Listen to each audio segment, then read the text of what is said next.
നമസ്കാരം. നിത്യജ്യോതിഷത്തിലേക്ക് എല്ലാ മാന്യ പ്രേക്ഷകർക്കും സ്വാഗതം. ഇന്ന് 2025 ജൂൺ മാസം 30-ാം തീയതി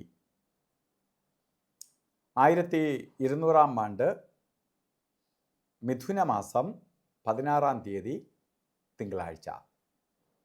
ഇന്നത്തെ നക്ഷത്രവും പൂരം നക്ഷത്രമാണ്. നല്ല നക്ഷത്രമാണ്, ശുഭനക്ഷത്രമാണ് പൂരം. പൂരം നക്ഷത്രം തിങ്കളാഴ്ച എല്ലാം കൂടി ഒത്തു വന്നിരിക്കുന്ന നല്ലൊരു ദിവസമാണ്, ഒരു ആഴ്ച ആരംഭം. അപ്പോൾ നമുക്ക് എല്ലാ കാര്യങ്ങൾക്കും ഒരു അനുകൂലപ്രദമായ ദിവസമാണിന്ന്. അതുകൊണ്ട് ധൈര്യമായിട്ട് ഓരോ കാര്യത്തിന് ഇറങ്ങുന്ന കാര്യങ്ങൾ വിജയിക്കും. അതുപോലെ തന്നെ നമുക്ക് ഒരു വർഷത്തെ ഫലത്തെ ചിന്തിക്കുമ്പോൾ മിഥുന മാസത്തിലെ പൂരം നക്ഷത്രം ബർത്ത്ഡേ വന്നിട്ടുള്ളവർക്കാണ് ശരിക്കും ഏറ്റവും, നമ്മൾ അന്നോടത്തെ ദിവസം ചിലപ്പോൾ ചിലർക്കൊക്കെ ചില രാശിക്ക് അനുകൂലപ്രദമായി തീരണമെന്നില്ല. പക്ഷേ വാർഷിക ഫലത്തെ ചിന്തിക്കുമ്പം ബർത്ത്ഡേ വന്നിട്ടുള്ള പൂരം നക്ഷത്രക്കാർക്ക്, മിഥുന മാസത്തിലെ പൂരം നക്ഷത്രക്കാർക്ക് ഈ ഒരു വർഷം നിങ്ങൾക്ക് വളരെ ഭാഗ്യദായകമായി തീരും. സന്തോഷപ്രദമായ അവസ്ഥയ്ക്ക് ഇടവരുത്തും, സാമ്പത്തിക നേട്ടം ഉണ്ടാക്കും, ഐശ്വര്യപ്രദമായ അവസ്ഥകൾ നിങ്ങൾക്ക് വന്നു ചേരും. വീട് വെക്കാൻ ആഗ്രഹിക്കുന്നവർക്ക് ഏറ്റവും നല്ല സമയമാണ്. അതുപോലെ വാഹനം വാങ്ങാൻ ആഗ്രഹിക്കുന്നവർക്കും അനുകൂലപ്രദമായ സമയമാണ്. വിദേശത്ത് പോകാനോ വിദേശത്തിരിക്കുന്നവർ തന്നെ മൈഗ്രേറ്റ് ചെയ്ത് മറ്റു സ്ഥലത്തേക്ക് പോകാനോ അതുപോലെ വിദേശത്ത് പഠിക്കാൻ പോകാനോ ഒക്കെ ശ്രമിക്കുന്നവർക്ക് അനുകൂലപ്രദമായ ഒരു വർഷമാണ് നിങ്ങൾക്കെന്നറിയുക. അപ്പോൾ ധൈര്യമായിട്ട് ഈ ഒരു വർഷത്തെ വിനിയോഗിക്കണം. നമുക്ക് ഓരോ സമയവും വിലപ്പെട്ടതാണ്.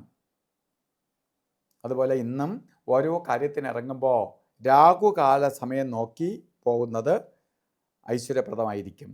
7:45 തൊട്ട് രാഹുകാലം തുടങ്ങിയാണ്. 9:20 വരെ രാഹുകാല സമയമുണ്ട്. അതുപോലെ ഗുളികൻ്റെ സമയം 2:02 തൊട്ട് 3:37 വരെയും.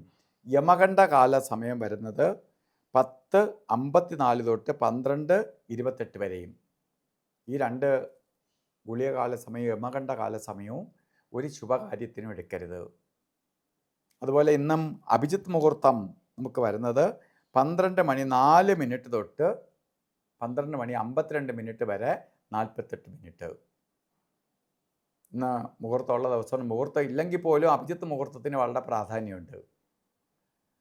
അതേപോലെ തന്നെ ഇന്നും നമ്മൾ ഓരോ കാര്യത്തിന് ഇറങ്ങുമ്പോൾ വസ്ത്രധാരണത്തിന് പ്രാധാന്യം കൊടുക്കണം. വെളുത്ത വസ്ത്രമോ അല്ലെങ്കിൽ പേളിൻ്റെ കളറിലുള്ള വസ്ത്രമോ വസ്ത്രധാരണത്തിൽ ഉൾപ്പെടുത്തുന്നത് ഭാഗ്യദായകമായി തീരും. അപ്പോൾ ഇന്നത്തെ ദിവസം നല്ല ദിവസമാണ്, ഐശ്വര്യപ്രദമായ ദിവസമാണ്. പോകുന്ന കാര്യങ്ങൾക്കെല്ലാം വിജയം ഉണ്ടാവുന്ന ദിവസമെന്ന് ഞാൻ പറഞ്ഞു. ബർത്ത്ഡേ വന്നിട്ടുള്ളവർക്ക് ഈ വർഷം ഏറ്റവും ഭാഗ്യദായകമാണ്. എന്നാലും അല്ലാത്ത വല്ല അനിഷ്ടരാശിയിലുള്ളവർക്കും കൂടി നല്ലത് വരട്ടെ എന്ന് പ്രാർത്ഥിച്ചുകൊണ്ട് നിർത്തുന്നു. നന്ദി, നമസ്കാരം.